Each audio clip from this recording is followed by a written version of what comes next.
ناداں تیرے جیون سے ہے ایک اور گھٹا سال، ناداں تیرے جیون سے ہے ایک اور گھٹا سال، پھر کیوں تو مناتا ہے ہر ایک سال نیا سال؟ جو بات غلط ہے وہ چھپانا بھی غلط ہے، سچ ہے جی نیا سال منانا بھی غلط ہے، یہ نفس کا دھوکا ہے یہ شیطان کی ہے چال، پھر کیوں تو مناتا ہے ہر ایک سال نیا سال؟ ایک سال کے آنے پہ خوشی ہے تجھے انسان، لیکن تجھے اس بات کی پرواہ نہیں ناداں، آئے گا نہیں لوٹ کے، آئے گا نہیں لوٹ کے وہ گزرا ہوا سال، پھر کیوں تو مناتا ہے ہر ایک سال نیا سال، پھر کیوں تو مناتا ہے ہر ایک سال نیا سال؟ گھر بار میں غیروں کی طرح دیپ جلانا، گھر بار میں غیروں کی طرح دیپ جلانا، مہمان بلانا نئے پکوان بنانا، اسلام میں جائز نہیں یہ رسم، اسلام میں جائز نہیں یہ رسم زدہ سال، ناداں ناداں تو مناتا ہے ہر ایک سال نیا سال۔ یہ سال گناہوں میں گزارا ہے مسلسل، یہ سال گزارا ہے گناہوں میں مسلسل، غفلت ہی میں سوتا رہا جعفر تو ہر ایک پل، یہ سال گناہوں میں گزارا ہے مسلسل، غفلت ہی میں سوتا رہا جعفر تو ہر ایک پل، اب نیکیاں کچھ کر لے تجھے پھر سے ملا سال، پھر کیوں تو مناتا ہے ہر ایک سال نیا سال؟ یہ عبرت کی چیز ہے میرے پیارے ساتھی، یہ غور کرنے کی چیز ہے کہ ہماری زندگی کے سے ایک سال اور کم ہونے جا رہا ہے اور ہم خوشی منا رہے ہیں، ہم جشن منا رہے ہیں۔ میرے پیارے ساتھیوں، ابھی میں نے 3 دن پہلے بنارس کی سڑکوں پر دیکھا کہ نوجوان رات میں 11 بجے پوری سپیڈ میں بائک چلا رہا ہے۔ اچھا، ہمارے مسلمان نوجوان ان سب چیزوں میں تھوڑا زیادہ نظر آتا ہے۔ 11 بجے بائک چلا رہا ہے، کیا کر رہا ہے صاحب؟ رائیڈر ہے، رائیڈر فل سپیڈ میں۔ اچھا، وہ بائک بھی مہنگی والی گاڑیاں لوگ چلاتے ہیں، وہ نارمل بائک نہیں ہوتی، اسپورٹس بائک ہوتی ہے، بلٹ ہوتی ہے، پوری سپیڈ میں، کوئی 100 کی سپیڈ میں چلا رہا، کوئی 120 کی سپیڈ میں چلا رہا ہے، اپنی جان کو بھی خطرے میں ڈال رہا ہے، دوسروں کی جان کو بھی خطرے میں ڈال رہا ہے۔ ارے نادان، یہ زندگی ایک بار چلی جائے گی تو دوبارہ نہیں ملے گی، اپنی جان کو خطرے میں نہ ڈال، یہ زندگی اللہ کی امانت ہے، یہ جوانی اللہ کی امانت ہے، اسے نمائش میں نہ گزار، اسے عیاشیوں میں نہ گزار، اس جوانی کا حساب دینا پڑے گا تجھے۔ اللہ کے پیارے نبی فرماتے ہیں، نعمتان مغبون فیہما کثیر من الناس، 2 نعمتیں ایسی ہیں جن کی لوگ قدر نہیں کرتے، جن کے بارے میں لوگ دھوکے میں پڑے ہوئے ہیں۔ 2 نعمتیں ایسی ہیں سب کو ملتی ہیں لیکن لوگ قدر نہیں کرتے، لوگ دھوکے میں پڑے ہوئے ہیں۔ نمبر 1 الصحت، و صحت کی تندرستی کی دولت۔ شوگر ہو گیا، چلو بھیا چکن نہیں کھا سکتے، رسگلہ نہیں کھا سکتے، مشٹی نہیں کھا سکتے۔ ہمیں کبھی آپ کے علاقے سے جاتا ہوں تو ہمارے گھر والے پوچھتے ہیں بہار بنگال میں کیا خاص بات ہے؟ میں نے کہا ادھر مٹھائی بہت اچھی ملتی ہے۔ کلیا چک میں کبھی کبھی گیا تو گرم گرم بالکل جو ہے کھجور کے گڑ کی جو مٹھائی وہاں ملتی ہے، بڑی زبردست ہوتی ہے، میں کبھی جاتا ہوں تو ضرور اس کو خرید دیتا ہوں گھر کے لیے۔ اب لیکن آپ سوچئے، اتنی بڑی نعمت ہے اور آپ محروم ہو جاتے ہیں۔ اسی لیے 40 سال کے جب لوگ ہو جائیں تو ڈاکٹر لوگ کہتے ہیں کہ میٹھا تھوڑا کم کر دو بھائی، ورنہ شوگر ہونے کا ڈر زیادہ رہتا ہے۔ اچھا، جس کو شوگر ہو جاتا ہے وہ چائے تو پیے گا بغیر چینی والی، اسے پوچھو چائے پیو گے؟ ہاں پییں گے۔ کون سی؟ بنا چینی کی۔ اور مٹھائی گپا گپ کھائے گا۔ یہ عجیب بات ہے، جس چیز سے انسان کو روکا جاتا ہے اس کی محبت اس کے دل میں پیدا ہو جاتی ہے۔ آج تندرستی ہے، کل ہوگی کہ نہیں ہوگی گارنٹی نہیں۔ ارے آپ اپنی زندگی پر غور کیجئے، جب آپ 30 سال کے تھے جو انرجی آپ کے بدن میں تھی، 35 سال میں وہ انرجی نہیں ہے۔ 40 سال میں اور کم ہو گئی، 45 سال میں اور کم ہو گئی۔ انسان جیسے جیسے آگے بڑھتا ہے زندگی ڈھلان پہ چلی جاتی ہے۔ آج صحت کی حالت ہے، آج تندرستی کی حالت ہے، آج چورا ڈھانگی میں جلسہ ہے، آپ 40 کلومیٹر بائک چلا کے چلے آئے، 50 سال کے ہو جائیں گے نہیں چلا کے آ پائیں گے۔ آج تندرستی ہے، اس کی قدر کر لو میرے ساتھیو، کل یہ تندرستی دوبارہ نہیں ملے گی۔ اور دوسری نعمت کیا ہے؟ الفراغ، ٹائم کی نعمت ہے، سمے کی نعمت ہے۔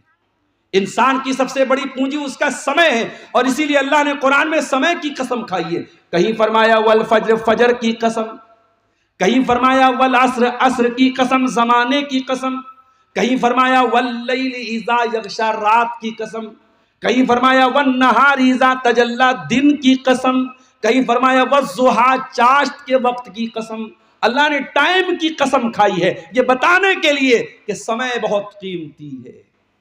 اور ایک آدمی مارکیٹ میں برف بیچ رہا تھا، اور صبح کو برف لے کے نکلا، دوپہر ہو گئی، کسٹمر نہیں آ رہا ہے، اور برف برابر پگھل رہی تھی، تو بیچارہ چلانے لگا اور کہنے لگا او لوگو میرا برف خرید لو، اس سے پہلے کہ میرا کیپٹل گل جائے، میری پونجی سماپت ہو جائے، میری پونجی ختم ہو جائے، شیش ہو جائے، وہ لوگوں میرا برف مجھ سے خرید لو۔ سلف کہتے ہیں اس انسان کو دیکھ کر ہمیں قرآن کی سورت کا مطلب سمجھ میں آیا، والعصر ان الانسان لفی خسر، زمانے کی قسم، انسان بہت بڑے گھاٹے میں ہے۔ انسان کی سب سے بڑی پونجی اس کا سمے ہے میرے پیارے ساتھی۔ اللہ کے نبی فرما رہے ہیں کہ اکثر لوگ سمے کا غلط استعمال کرتے ہیں، وقت کا غلط استعمال کرتے ہیں۔ آج کیا عالم اور کیا جاہل، کیا جوان کیا بوڑھا، سب کے ہاتھ میں موبائل اور سوشل میڈیا کا ایسا دور آ گیا، ایک فوٹو ڈالا تو انتظار کر رہا ہے کتنے لائک ملے، ایک ویڈیو ڈالا تو دیکھ رہا ہے کتنے لوگوں نے اس پر لائک کا ایموجی ڈالا ہے، ایک کو میسج کر کے دیکھ رہا ہے ریپلائی آیا کہ نہیں آیا۔ ارے جتنا تو لوگوں کے لائک کی پرواہ کر رہا ہے، اتنا اگر تو اللہ کے لائک کی پرواہ کرتا کہ اللہ تجھ کو لائک کرتا ہے کہ نہیں کرتا ہے، تو شاید تو لائق ہو جاتا۔ تجھے اللہ کے لائک کی فکر نہیں، لوگوں کے لائک کی فکر ہے۔ ارے لوگ آج تجھے فیس بک پر لائک کر رہے ہیں، کل مرے گا لوگ کہیں گے مرحوم بڑے اچھے آدمی تھے، بس تیرے گاؤں والے تیری مٹی میں آئیں گے، زندگی میں کبھی تیری تعریف نہیں کی، جب قبر پہ مٹی دینے آئیں گے ہاتھ جھاڑ کے کہیں گے آدمی بھالو چھیلو، مانوش بالی چھیلو، آدمی اچھا تھا۔ لوگ آپ کی تعریف کرنے کے لیے آپ کے مرنے کا ویٹ کر رہے ہیں، ایسے لوگوں کے لیے آپ اپنی زندگی کو برباد کر رہے ہیں۔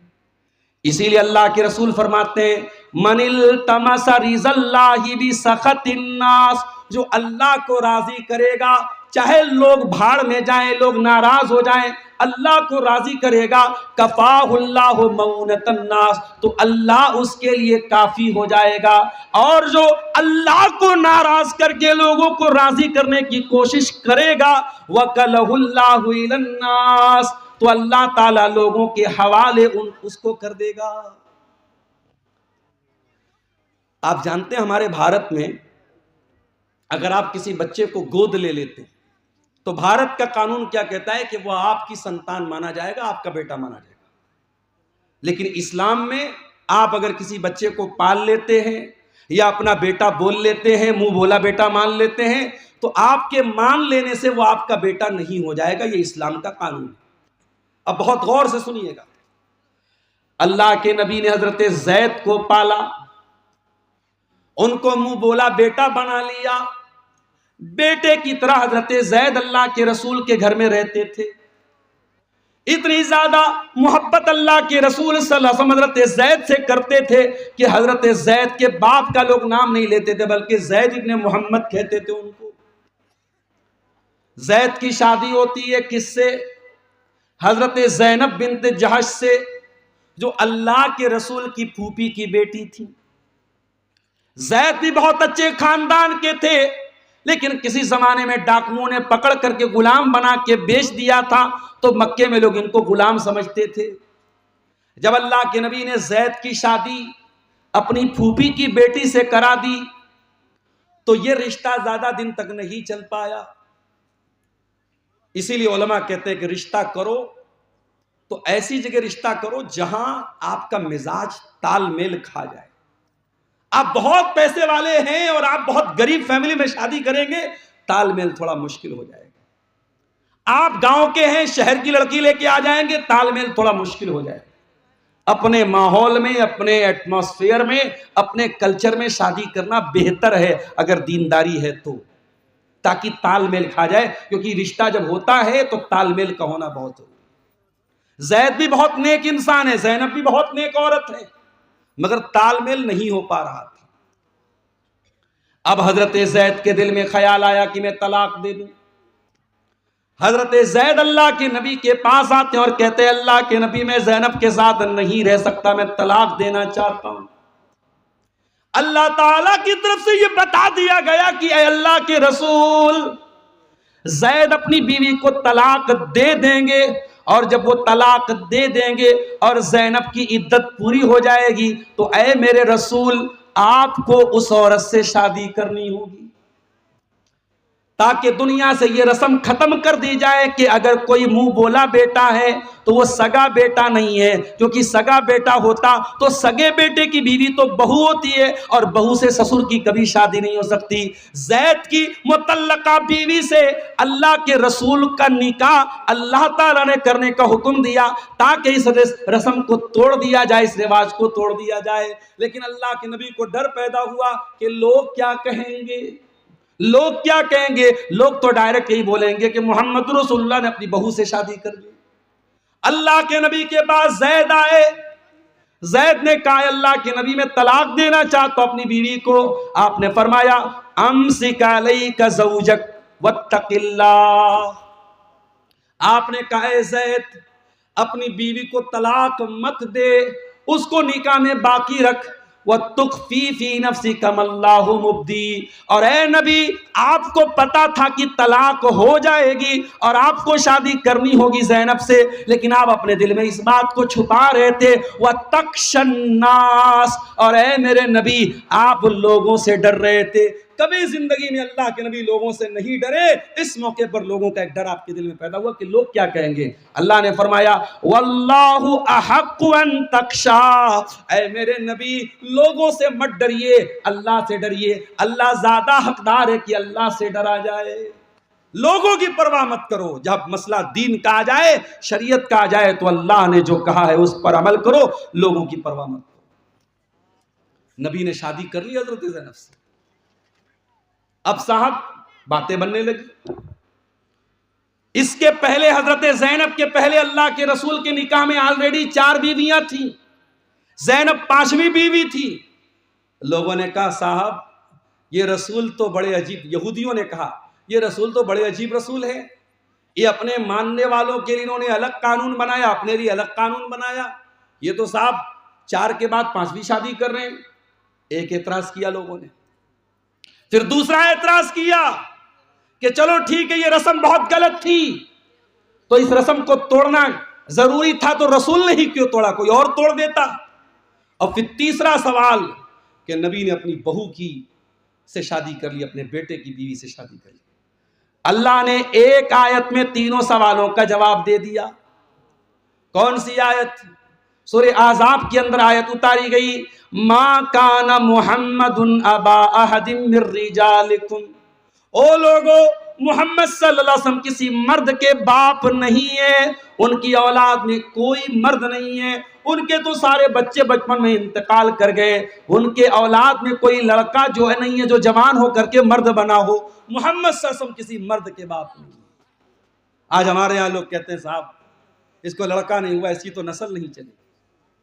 ارے اگر کسی کو صرف لڑکیاں ہیں وہ دل چھوٹا نہ کرے, جس کے صرف لڑکے ہیں وہ بہت خوش نہیں ہے.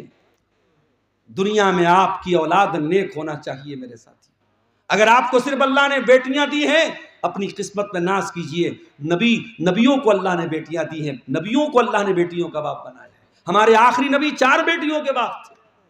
تو بیٹی اگر ہے تو دل مت چھوٹا کرو میرے بھائی. بیٹا ہے تو بہت اچھی بات ہے, بیٹا نہیں ہے کوئی بات نہیں, اس میں کوئی خرابی کی بات نہیں, کوئی کمی کی بات نہیں. فرمایا ما کان محمد ابا احد من رجالکم. محمد صلی اللہ علیہ وسلم کسی مرد کے باپ نہیں ہے. وَلَٰكِن رَّسُولَ اللہ، بلکہ وہ اللہ کے رسول ہیں۔ جب وہ اللہ کے رسول ہیں تو کان کھول کے سن لو، تمہارے لیے جو نیم بنائے گا کہ 4 سے زیادہ تم شادی نہیں کر سکتے، محمد رسول اللہ اللہ کے رسول ہیں، اللہ تعالیٰ ان کو اس نیم سے چھوٹ بھی دے سکتا ہے، تمہیں اس پر کوئی اعتراض کا ادھیکار نہیں ہے۔ وَلَٰكِن رَّسُولَ اللہ، وہ اللہ کے رسول ہیں، وَخَاتَمَ النَّبِيِّينَ، اور وہ آخری نبی ہیں، ان کے اوپر سارے دین کو مکمل کر دیا گیا ہے، ان کو آخری نبی بنا کے بھیجا گیا ہے۔ اگر وہ رسم و رواج کو نہیں توڑیں گے تو کون توڑے گا؟ میرے پیارے ساتھیوں، نبی نے جب لوگوں کی پرواہ نہیں کی تو تم لوگوں کی پرواہ کیوں کرتے؟ اپنی زندگی کو اللہ اور اس کے رسول کے طریقے پر گزارو۔ لوگ کیا کہتے ہیں اس کے چکر میں مت پڑو، لوگ آپ کی تعریف کرنے کے لیے آپ کے مرنے کا انتظار کرتے ہیں۔ اور یہ دنیا، یہ بڑی ظالم دنیا ہے میرے ساتھی۔ آج جمعہ کا دن تھا، سورہ اعلیٰ کی تلاوت آپ نے جمعہ کی نماز میں سنی ہوگی، سورہ اعلیٰ کی آیت بھی آپ کے کانوں سے ٹکرائی ہوگی، بل تؤثرون الحیات الدنیا والآخرۃ خیر وابقی۔ میرے بندو، تم دنیا کی زندگی کو سب کچھ سمجھتے ہو، جبکہ آخرت کی زندگی زیادہ بہتر اور زیادہ باقی رہنے والی ہے۔ نہ دنیا کی دولت ہمیشہ رہنے والی ہے، نہ دنیا کی عورت تمہارے ہمیشہ کام دینے والی ہے، نہ دنیا کی تندرستی ہمیشہ رہنے والی ہے، نہ دنیا کا مال ہمیشہ تمہارے کام آنے والا ہے، نہ دنیا کی زمین اور جائیداد ہمیشہ تمہارے کام آنے والی ہے۔ جیسے ہی انتقال ہو جائے گا، دل کی دھڑکن بند ہو جائے گی، ساری زمین جائیداد تمہارے وارثوں کی ہو جائے گی، اولاد کی ہو جائے گی، بیوی کی ہو جائے گی۔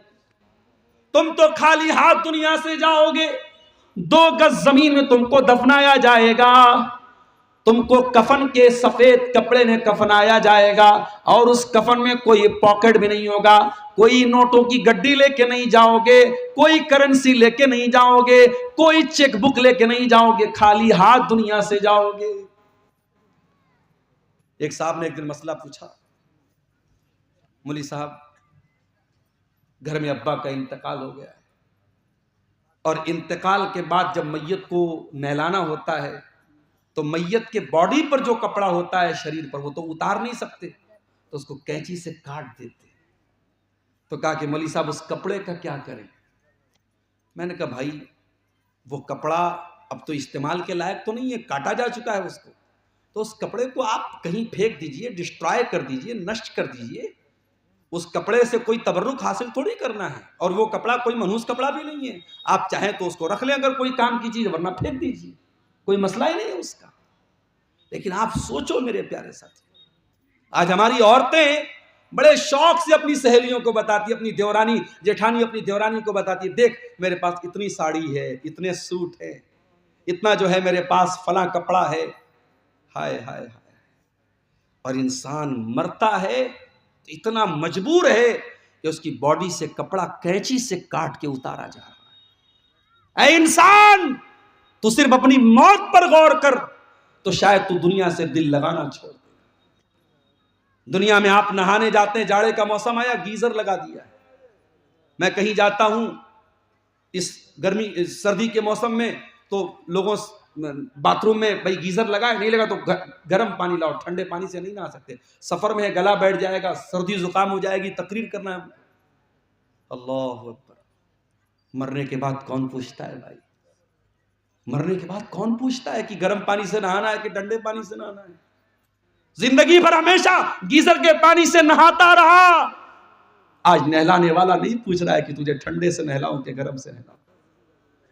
دنیا میں اپنے پسند کے صابن سے نہاتا رہا، لائف بوائے سے نہاتا رہا، ڈب سے نہاتا رہا، بال پر پسند کا شیمپو لگاتا رہا، چہرے پر فیس واش لگاتا رہا، داڑھی پر سیرم لگاتا رہا، باڈی پر لوشن لگاتا رہا۔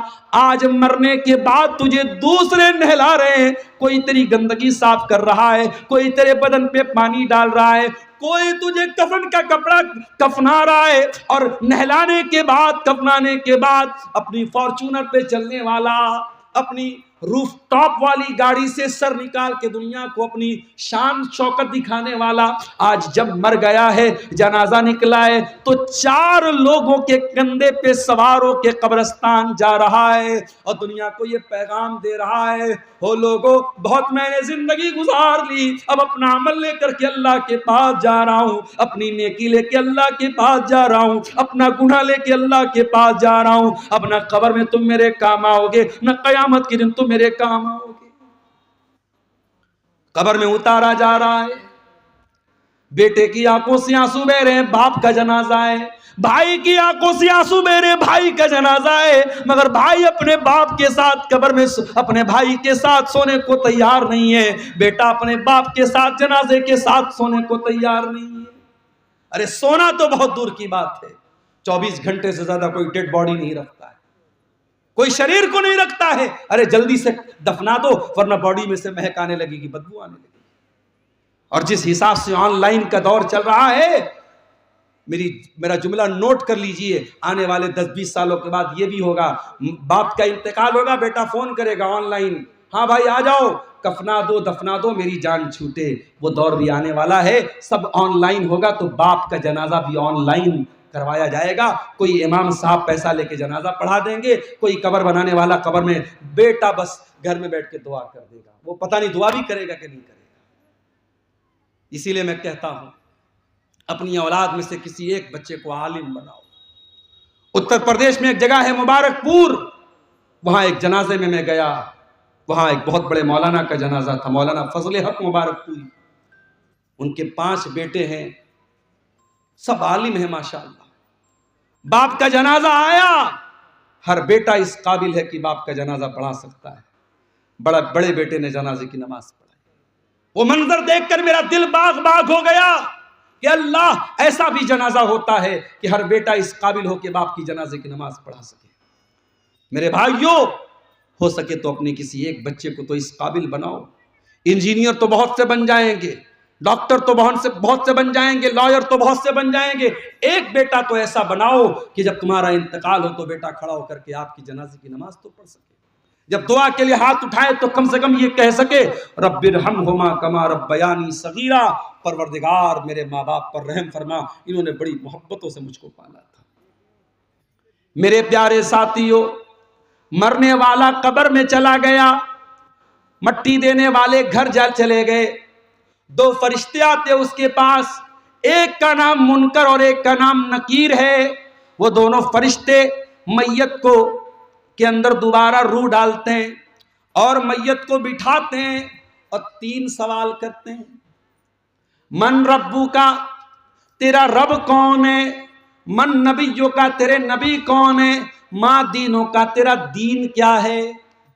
یہ 3 سوال قبر میں ہر مردے سے پوچھا جائے گا۔ اب اگر بندہ مومن ہوگا اور پکا توحید والا ہوگا، صحیح عمل کرنے والا ہوگا، وہ کہے گا میرا رب اللہ ہے، میرا دین اسلام ہے اور میرے نبی محمد صلی اللہ علیہ وسلم ہے۔ فرشتہ پوچھے گا تجھے ان 3 سوالوں کا جواب کیسے پتا چلا؟ بندہ کہے گا قرأت کتاب اللہ فآمنت بہ وصدقت بہ، میں نے اللہ کی کتاب کو پڑھا تھا، میں نے قرآن کو پڑھا تھا، I have knowledge of the قرآن، میرے پاس قرآن کا علم تھا۔ پتہ یہ چلا سائنس قبر میں کام نہیں آئے گی، میتھمیٹکس قبر میں کام نہیں آئے گی، جغرافیہ کی کتابیں قبر میں کام نہیں آئیں گی، وگیان کی کتابیں قبر میں کام نہیں آئیں گی، قبر میں اگر کام آئے گا تو قرآن اور حدیث کا علم کام آئے گا، جس کو ہم اور آپ حقیر سمجھتے ہیں۔ یہ قرآن اور حدیث کا علم حقیر مت سمجھو میرے ساتھیوں، یہ قبر میں بھی آپ کے کام آئے گا اور قیامت کے دن میدان محشر میں بھی کام آئے گا۔ اور میرا جملہ نوٹ کر لو، اپنے بچوں کو دین سکھاؤ میرے ساتھیوں، آنے والا دور بہت نازک ہے، کفر اور ارتداد کی ایسی لہریں چلیں گی، آپ کو اپنے بچوں کو بچانا مشکل ہو جائے گا۔ یہ سوشل میڈیا میں جو پیلے پڑے ہیں آپ کے بچے، 20 سال بعد آنے والی جو نسل ہوگی وہ سوشل میڈیا کی پیداوار ہوگی، وہ رات دن یوٹیوب دیکھنے والی، انسٹاگرام چلانے والی وہ نسل ہوگی۔ وہ نسل اللہ کو مانے گی کہ نہیں مانے گی؟ وہ قیامت کو مانے گی کہ نہیں مانے گی؟ ہر بات پر کوسچن کرنے والی نسل کوسچن کرے گی اللہ کون ہے؟ ہم نے تو اللہ کو نہیں دیکھا۔ اگر کوئی اللہ ہے تو دکھائی کیوں نہیں دیتا؟ فرشتے ہیں تو دکھائی کیوں نہیں دیتے؟ وہ نہیں مانے گا قیامت کے دن کو، وہ نہیں مانے گا اللہ کو، وہ نہیں مانے گا تقدیر کو۔ وہ دور آئے گا، اور جب وہ دور آئے گا تو ہمیں کیا کرنا ہے؟ نبی نے فرمایا لا یزال الناس یتساءلون، ایک زمانہ آئے گا لوگ بہت زیادہ سوال کریں گے، بہت زیادہ سوال کریں گے، اچھا سوال کریں گے، خراب سوال بھی کریں گے، یہاں تک کہ یہ بھی سوال کیا جائے گا خلق اللہ کل شیء، ہر چیز کو اللہ نے پیدا کیا، فمن خلق اللہ، تو اللہ کو کس نے پیدا کیا؟ Who created Allah, Allah created everything, then who created Allah, Allah نے ہر چیز کو پیدا کیا، تو اللہ کو کس نے پیدا کیا؟ یہ کوسچن دماغ میں آئے گا۔ جب یہ کوسچن دماغ میں آئے تو پیارے رسول نے کیا کہا؟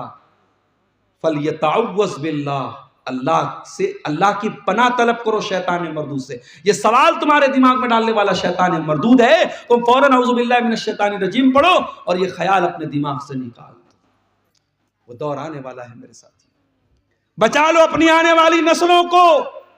بچوں کو کاروبار سکھاتے ہو، بچوں کو کھیتی سکھاتے ہو، بچوں کو بزنس سکھاتے ہو، بچوں کو پیسہ کمانا سکھاتے ہو، بچوں کو یہ بھی سکھاؤ اللہ کون ہے۔ اور جب بچے یہ جان جائیں گے اللہ کون ہے تو انشاءاللہ وہ گناہ کے قریب نہیں جائیں گے۔ جس کو یہ پتہ لگ جائے اللہ کون ہے وہ پاپ نہیں کرے گا، وہ گناہ نہیں کرے گا۔ کسی نے مجھے بتایا کہ سورا ڈانگی کے جلسے میں سی سی ٹی وی کیمرہ لگا ہے۔ کیوں لگا ہے بھائی سی سی ٹی وی کیمرہ؟ اسی لیے تو لگا ہے کہ کوئی اپریہ گھٹنا نہ ہو، کوئی غلط اگر واقعہ ہوتا ہے تو کیمرے میں ریکارڈ ہو جائے گا، پکڑا جائے گا جس نے غلط کام کیا ہے۔ دنیا میں کیمرہ لگا ہے تو گھٹنائیں نہیں ہوتی ہیں، اپرادھ نہیں ہوتا ہے۔ آج دیکھیے دلی میں کوئی گھٹنا ہوتی ہے کیمرے میں ریکارڈ ہو جاتی ہے، ہر جگہ سڑکوں پر کیمرے لگ گئے ہیں۔ اگر دنیا کے لگے ہوئے کیمرے سے اپرادھ کم ہو سکتا ہے تو جس کے دل میں اللہ کے کیمرے کا ڈر پیدا ہو جائے۔ اللہ کا کیمرہ بھی تو لگا ہے ہر جگہ۔ یعلم خائنۃ الاعین وما تخفی الصدور، اللہ تمہاری آنکھوں کی چوری کو بھی جانتا ہے، تمہارے دل کے بھید کو بھی جانتا ہے۔ انہ علیم بذات الصدور، وہ تمہارے سینوں میں چھپے ہوئے بھید کو بھی جانتا ہے۔ الم یعلم بان اللہ یری، اے انسان کیا تو نہیں جانتا اللہ سب دیکھ رہا ہے۔ ما یلفظ من قول الا لدیہ رقیب عتید، تیرے زبان سے جو لفظ نکلتا ہے ایک فرشتہ سب ریکارڈ کر رہا ہے۔ وَإِنَّ عَلَيْكُمْ لَحَافِظِينَ كِرَامًا كَاتِبِينَ يَعْلَمُونَ مَا تَفْعَلُونَ، او لوگو ہم نے تمہاری ایکٹیویٹیز کو ریکارڈ کرنے کے لیے کرامن کاتبین کو مقرر کر دیا ہے جو تمہاری ایک ایک ایکٹیویٹی کو لکھ رہے ہیں۔ فرشتے سب ریکارڈ کر رہے ہیں میرے ساتھ۔ اللہ کا کیمرہ، اس کا ڈر جب آپ کے بچے کے اندر پیدا ہوگا وہ آٹومیٹک گناہوں سے بچے گا۔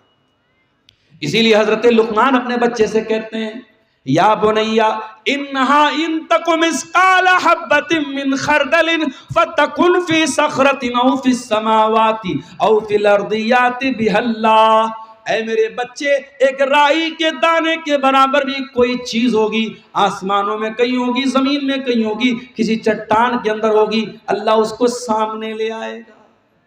اللہ سے کیسے بچ پاؤ گے میرے پیارے ساتھی؟ ایک صحابی اللہ کے نبی کے پاس آئے، اے اللہ کے رسول میرے کچھ غلام ہیں، میں ان کو مارتا ہوں پیٹتا ہوں۔ آپ نے پوچھا کیوں مارتے ہو؟ کہا اے اللہ کے نبی بڑی بدتمیزی کرتے ہیں، بڑی بدتمیزی کرتے ہیں، بڑی نافرمانی کرتے ہیں، جب میری نافرمانی کرتے میں مار دیتا ہوں۔ اے اللہ کے نبی اپنے غلاموں کو میں مار دیتا ہوں، پیٹ دیتا ہوں، مجھے عذاب تو نہیں ہوگا؟